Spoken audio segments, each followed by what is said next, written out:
Hello दोस्तों। Historical background of Indian constitution में अब तक हमने पढ़ा regulating act of 1773। Second part में हमने अमेंडिंग एक्ट ऑफ 1781 पढ़ा। तो दोस्तों आज हम पढ़ेंगे पिट्स इंडिया एक्ट ऑफ 1784। तो देखते हैं दोस्तों इसके की फीचर्स क्या रहे।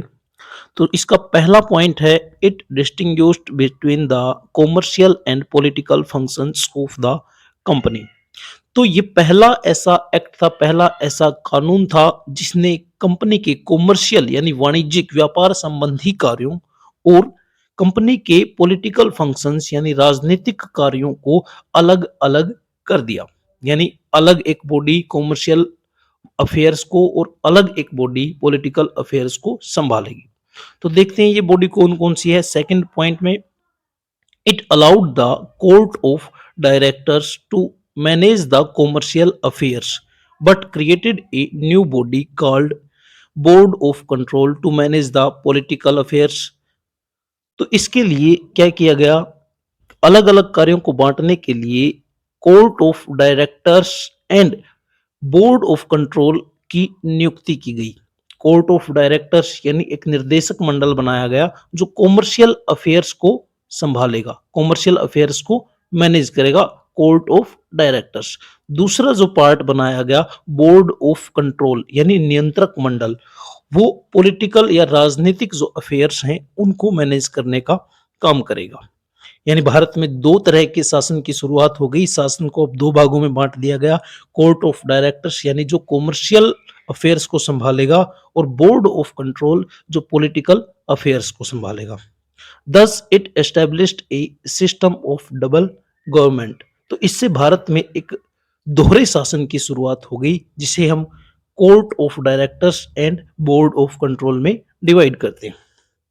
तो इसका तीसरा पॉइंट है, it empowered the board of control to supervise and direct all operations of the civil and military government और revenue of the possession in India. तो भारत का जो अक्षेत्राधिकार है, जो पोजेशन है, जो अंग्रेजों का भारत पर अधिकार है जिस क्षेत्र पर, उस क्षेत्र में बोर्ड ऑफ कंट्रोल यानी जो निर्देशक नियंत्रक मंडल बनाया गया है वो सिविल, सामान्य, मिलिट्री यानी सेना से संबंधित और रेवेन्यू आयकर से संबंधित, टैक्स से संबंधित जो काम है वो बोर्ड ऑफ कंट्रोल यानी कि नियंत्रक मंडल संभालेगा, मैनेज करेगा। इसके बाद इसमें कुछ पॉइंट ऐसे हैं जो ध्यान रखने योग्य हैं। पहला है, in this act companies territories in India were for the first time called the British possession in India. यानी जो कंपनी का क्षेत्राधिकार भारत में था, कंपनी की जो टेरिटरीज ईस्ट इंडिया कंपनी की जो क्षेत्राधिकार भारत में था उसे इस एक्ट के अंतर्गत पहली बार ब्रिटिश क्षेत्राधिकार कहा गया। यानी कंपनी के अधिकृत क्षेत्र को पहली बार भारत में ब्रिटिश क्षेत्राधिकार कहा गया। सेकंड है, the British government was given the supreme control over companies affairs and it's administration in India. और दूसरा पॉइंट हमारा कह रहा है कि जो कंपनी भारत में काम करती है, प्रशासन चलाती है, उसके ऊपर ब्रिटिश सरकार को सुप्रीम यानी सर्वोच्च नियंत्रण दे दिया गया। यानी अब काम का लेखा जोखा या नियंत्रण किसके हाथों में जा रहा है? ब्रिटिश गवर्नमेंट यानी अंग्रेजी सरकार के हाथों में एडमिनिस्ट्रेशन जा रहा है।